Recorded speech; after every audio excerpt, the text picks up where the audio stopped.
नित्यानन्देश्वरसमारम्भाम् नित्यानन्देश्वरिमध्यमाम् अस्मदाचार्यपर्यन्ताम् वन्दे गुरुपरम्पराम्.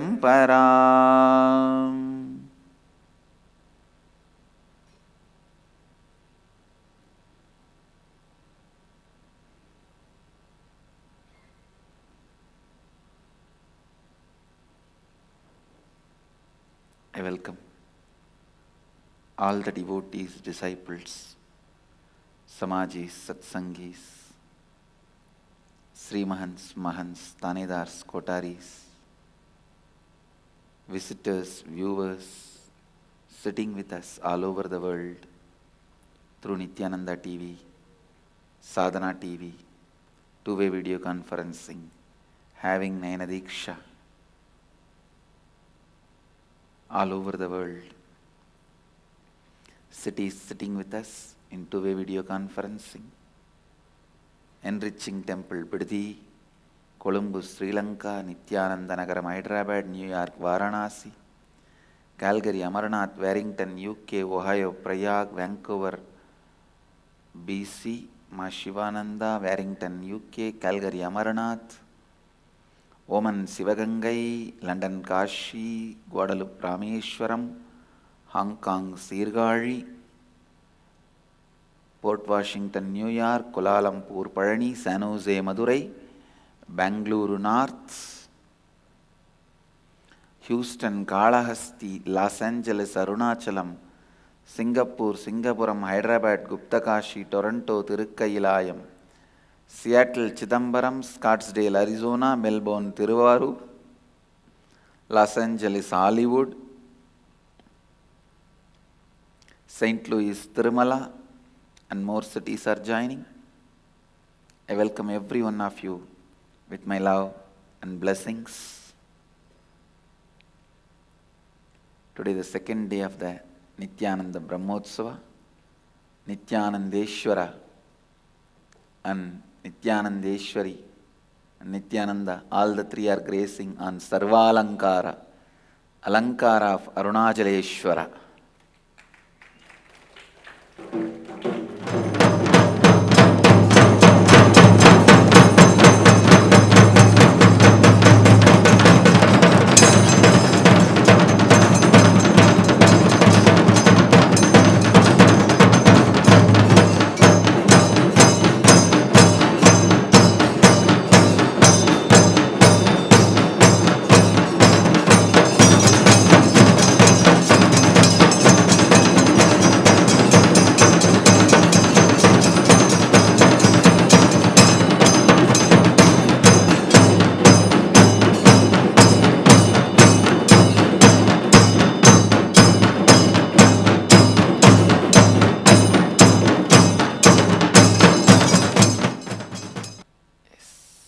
Now,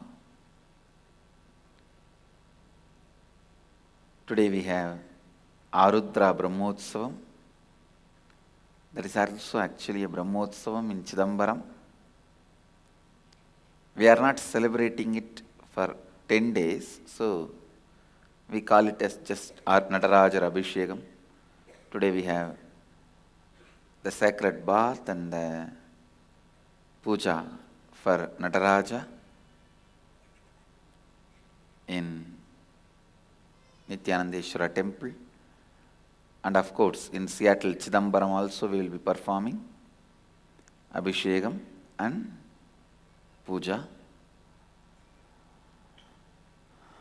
Today is the day Mahadeva did the cosmic dance and Ramana Maharishi's Jayanti Dina. Today Ramana Maharishi was born. Manikkavasaka Swamigal had darshan of Mahadeva. Patanjali was shown the cosmic dance on this very day. All right. It's actually festival season between this Kartika and Tai. This 2.5 months starts with Kartika and till the middle of the thigh, the 2.5 months is a heavy festival season.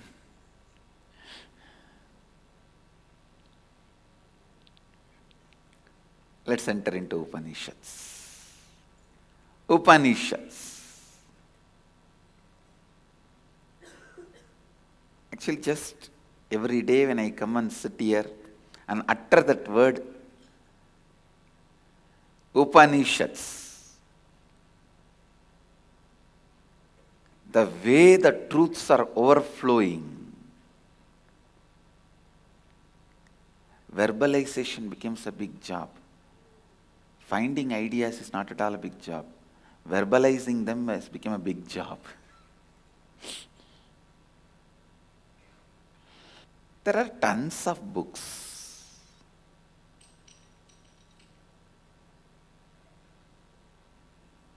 And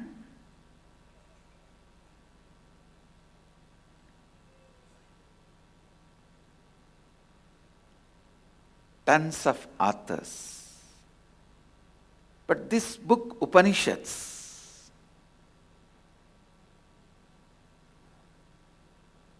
to tell you honestly, if I have to put it a little poetically,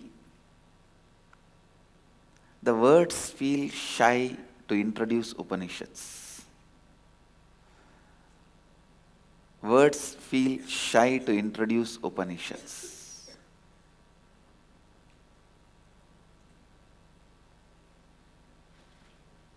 See, if a child asks, what is the size of the apple? You can show like this. What is the size of the pumpkin? You can show like this. The child asks, what is the size of the planet Earth? Can you show like this? No. This is not anyway signifying the size of the planet Earth. You can show this big, but that is no way signifying the size of the planet Earth. That is no way doing justification to the size of the planet Earth. Please understand. So what will I do with these words to introduce Upanishads? I can only pull my mouth like this and it is this big. The way they introduce you to you, the way they introduce world to you, the way they introduce God to you, the way they introduce life to you, nothing can be compared to Upanishads. Whether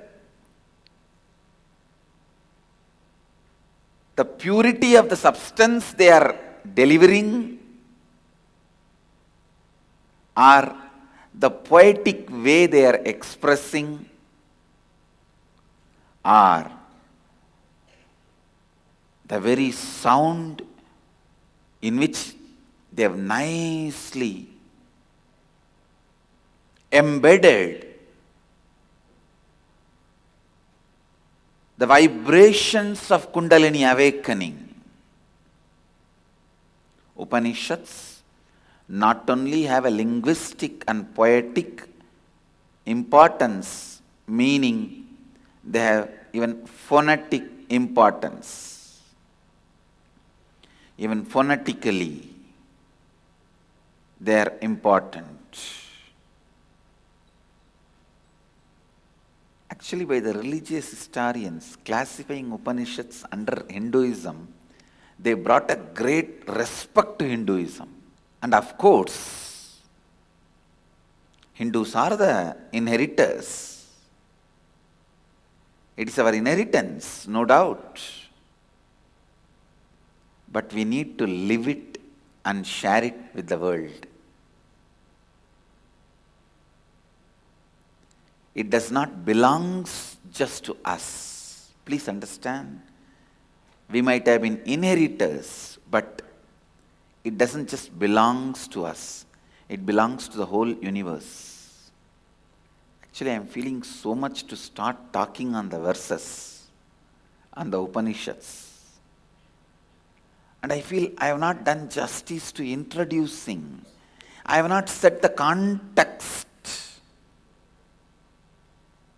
Because only from the right context it should be taught.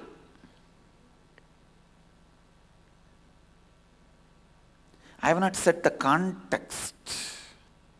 I have to set the context. Upanishad means sitting, that's all. Just sitting.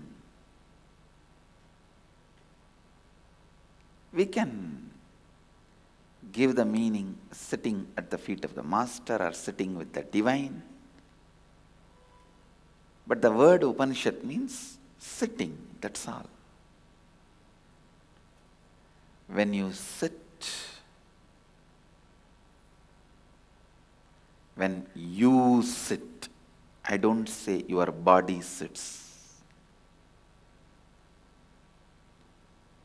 I am not saying your body sits.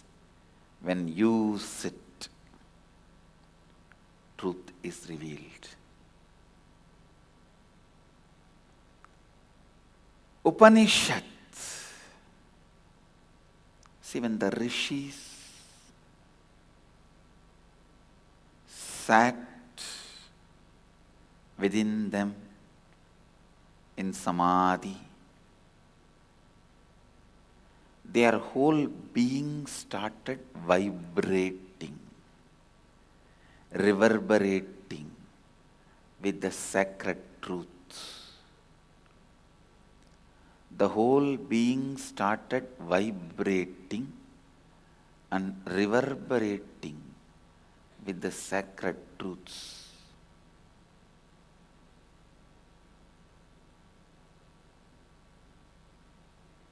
The cosmos started singing through them. Cosmos started radiating through them. That expression is Upanishads. That expression is Upanishads. Upanishads. That is why in Sanskrit we defined a rishi as mantra drashta, who sees mantra. Understand? Not the one who writes mantra or who listens to mantra, no. Who sees mantras means when you are experiencing, always even the sound will be perceived by eyes. Understand? If the sound is heard by the ears, you are hearing. If the sound is perceived by all five senses, you are experiencing. So sound, even seen, mantras seen. When your eyes experience sound, the lines you experience are only called akshara. Please understand. Our rishis experienced each sound. When they experienced that sound, what was the line through which their eyes experienced that sound? That line becomes akshara.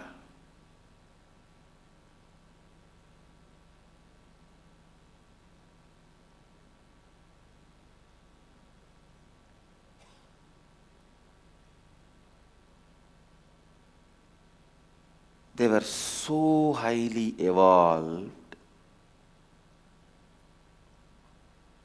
so free of worries.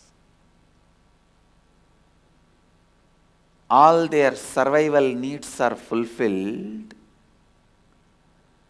and they were in such high space. That is the beauty. Ganga is responsible for Upanishads, I tell you.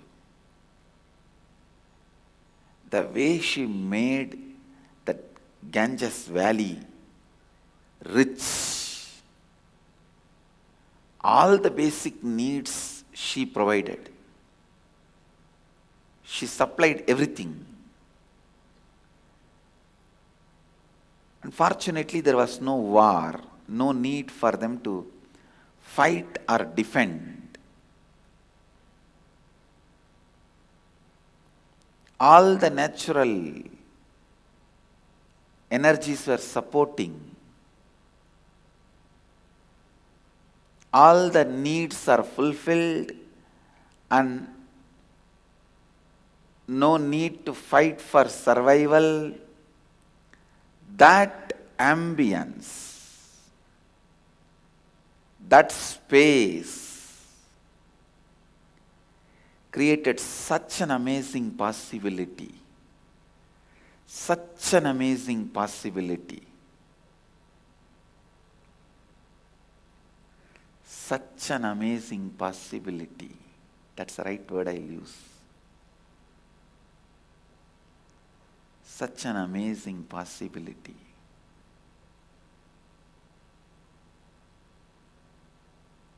For them to sit within themselves,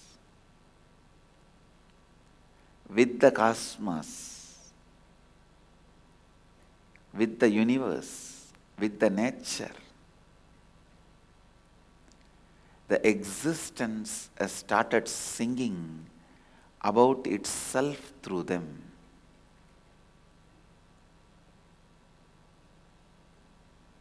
The background setting of each Upanishads is so different. But the truth radiated by them are all so beautifully synchronized. One reveals the truth about the universe, one reveals the truth about the human, one reveals the truth about the death, one reveals the truths about the life. It is like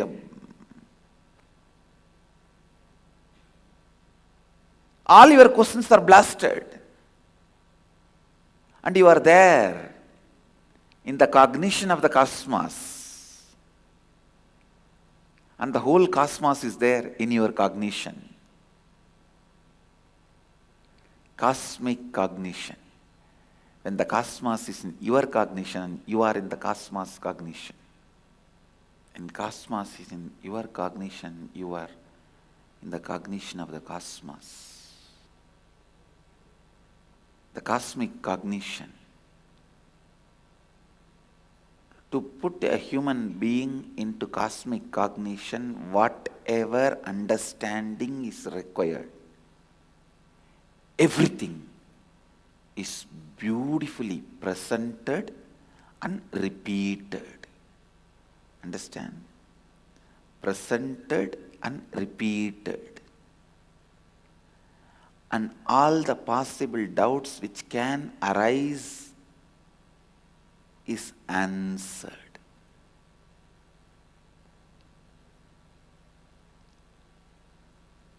That is why I am saying it belongs to whole universe. We may have it, but it belongs to whole universe. See, it's like a pharmaceutical company.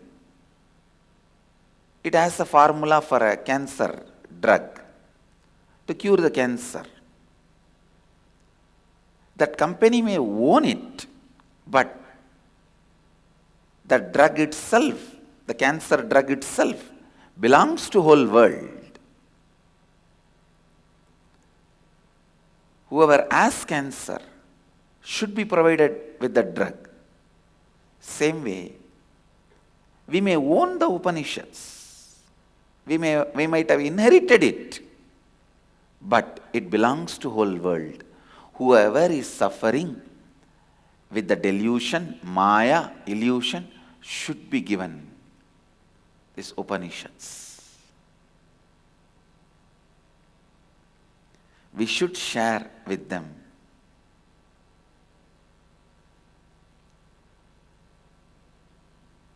Fortunately, the first ever book I was introduced in my life, before even any school book entered my life, the first ever book I was introduced is Upanishads by Isaki Swamigal.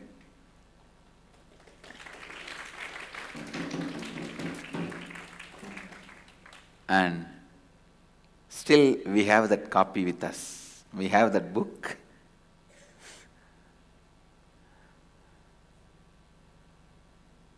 The four major Upanishads, Tamil translation.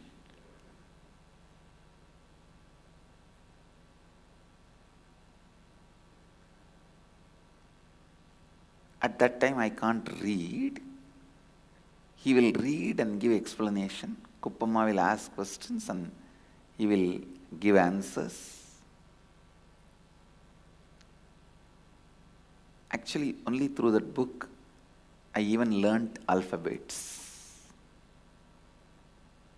Fortunately, even the language was taught to me only by my gurus. I did not go to school that regularly to learn something from that school. I went to school whenever there is no festivals in the temple, when I am free, which is less than 60 days a year. Please understand, Thiruvannamalai temple as at least 300 days festival in a year. And in that 60 days, sometime it will be summer holidays for the school and weekend. Anyhow,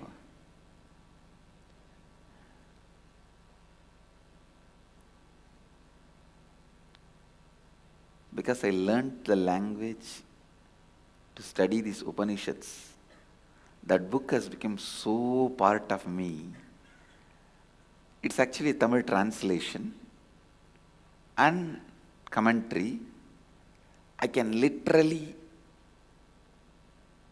just repeat the whole book.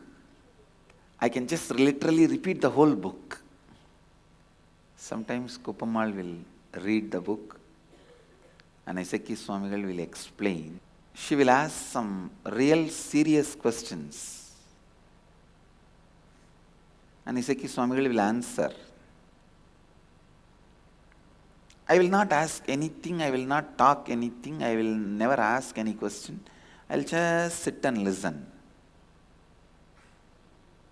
Suddenly Kuppammal asked Isaki Swamigal, Swamiji, this fellow is not asking any question, I think he is not understanding anything. Then Isaki Swamigal laughed and said, no, I am observing. Throughout all these days, his eyes have expanded and very attentive, but his eyebrows never hit each other, having a doubt or a question in his head. So through this body language and facial expression, I know he is understanding the whole thing. He is internalizing the whole thing. That's the first time I understood. If your eyes are wide open, you are attentive, and if your eyebrows are hitting at each other, you are a little confused or you have a question, you are not able to cognize that part. What a subtle study of the body language. So, if you do like this, it means there is some part you don't understand, you are not cognizing. But if you do like this, you are just imbibing. He said his eyes are wide open, is awake, alive, available, receiving. But his eyebrows never hit each other. showing any doubt or unable to cognize. And I saw his inner space is completely imbibing it, internalizing it.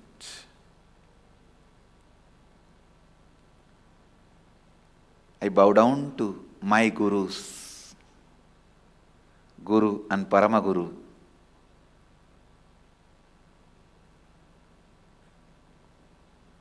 who introduced Upanishads to me in this body.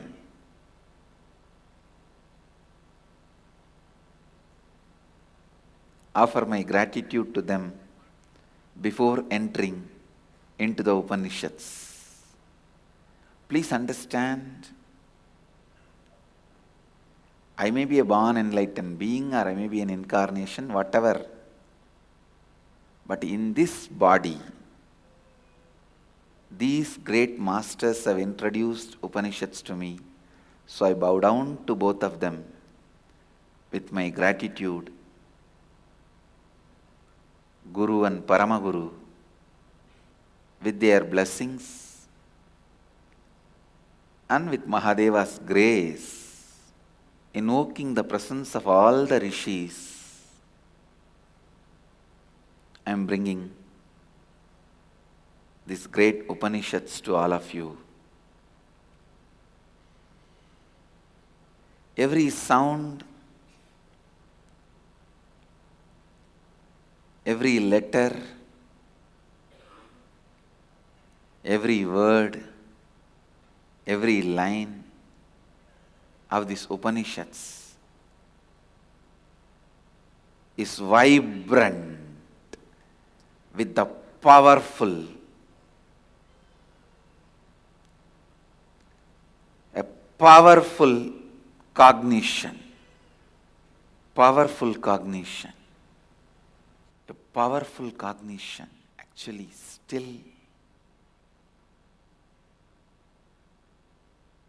Upanishads keep India alive. It is Upanishad which is the backbone of India. Upanishad is the backbone of concept of Bharat. Upanishads are the backbone of human spiritual aspirations and realizations. All the spiritual aspirations and realizations we have put together is Upanishads. Upanishads are the embodiment of billions of people's millions of years of spiritual realization. Upanishads. There is nothing which is left out in Upanishads. There is not a single word unnecessary in the Upanishads. You can neither edit them nor comment on them. Commentary means something is left unexplained, you need to explain. Editing means something extra is there which is not required. No. No editing is possible, no commentary is possible. Editing is not only not possible, not permissible. Commentary is possible, commentary is permissible, but I tell you, it is practically not possible because there is nothing which is unexplained. All commentaries are repetitions, are highlighting of some ideas which they wanted to highlight, that's all. Whether it is Shankara, Ramanuja, Madhva, or whoever wrote bhashyas, commentaries. I am telling you, commentaries on Upanishads is not possible. It is permissible as dharmically, but not possible. Maybe Shankara wanted to highlight some concepts which is in the Upanishads, so he highlights in his commentary. Maybe Ramanuja want to organize it in certain way and present it for you to become enlightened. So he highlights some of the things. Highlighting may be possible. commenting itself is not because there is nothing left unsaid in these great Upanishads. There is nothing unsaid. Before climbing the Arunachala hill to light the Deepam, those devotees will prostrate in front of the hill and go around and ask him to apologize for climbing by putting the foot on the hill. I am exactly in that mood before entering into Upanishads, before even uttering them through my mouth. I just wanted to surrender to Veda Mata, Upanishads and Upanishadic Rishis, that let me not do any disrespect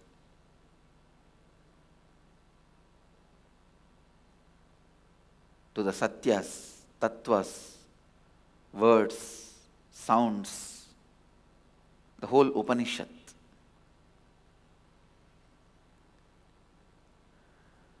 Let me just radiate whatever is your intentions. Let it be presented as you all wanted.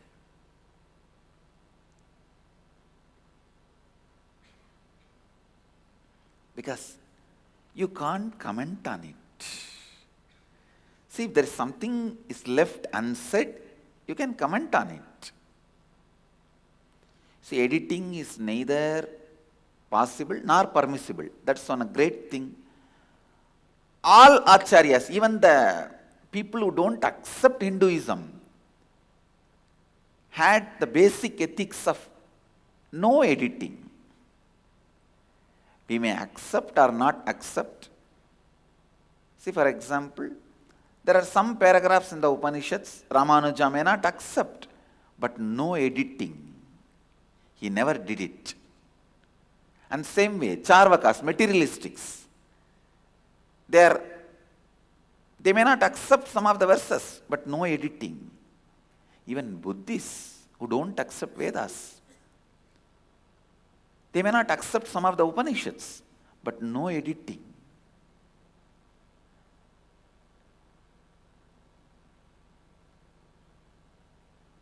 Buddhists accept one Upanishad, Mahanirvana Upanishad.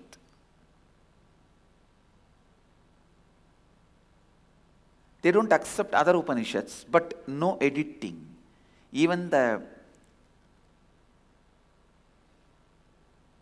palm leaves maintained in Buddhist libraries, monasteries, when you pick up the Upanishads and see, it is so authentically penned down.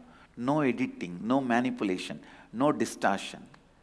I bow down to this great Indian culture and lifestyle and tradition. Even enemy's book, even the books you don't accept, you don't manipulate, edit or distort. What a honesty and integrity.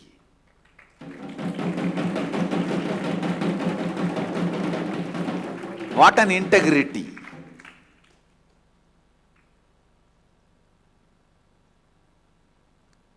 Same way, the archives of the Shankara Mats, if you go and collect and see the palm leaves of some of the Buddhist sutras, I guarantee it will be 100% truth and exactly as it is. They may not accept Buddhism,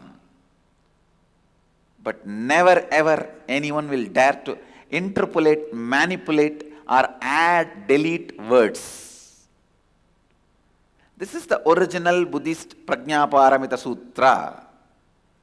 We don't accept, but we won't manipulate. We won't do interpolation. You can go to any Buddhist monastery, university, library and pick up their version of Upanishads. It will be as authentic as the palm leaves you recover from the original Hindu monasteries. There will never be any confusion in the original text. That is something unimaginable integrity. The honesty to Vani, Saraswati.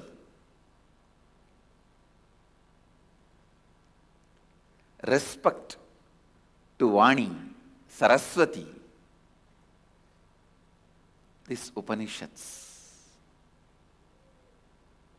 which is the lifeline of Vedic tradition, lifeline of Hindu tradition, lifeline of Bharat, is the joy even to remember, I tell you.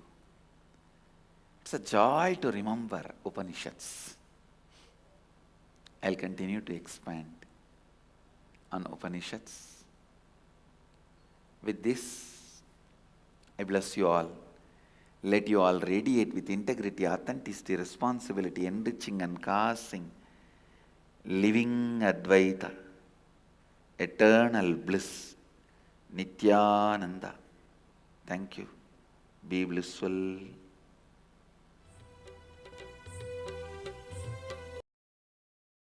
Nityananda Dhyanapitham, Nityananda Nagar, off Mysore Road, Bidadi, Bengaluru. Phone 08027279999. www.nityananda.org. www.youtube.com/Life Bliss Foundation.